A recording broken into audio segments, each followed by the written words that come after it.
Hi guys, welcome back to our channel How Logical. Today in this video I'm going to show you how to log into your ETax login portal. To do so, follow some simple steps with me. First of all, go to your preferred browser and the default search engine. Then search ETax login.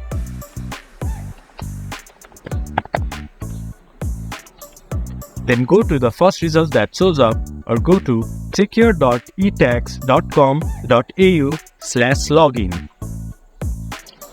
Once the page has been loaded up, enter your email or username or tax file number. Then enter your password.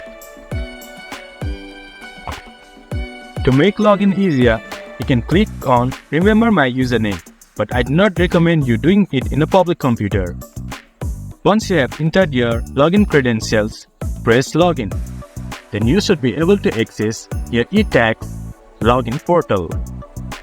If you have forgot your login details, you can get help by click here for login help.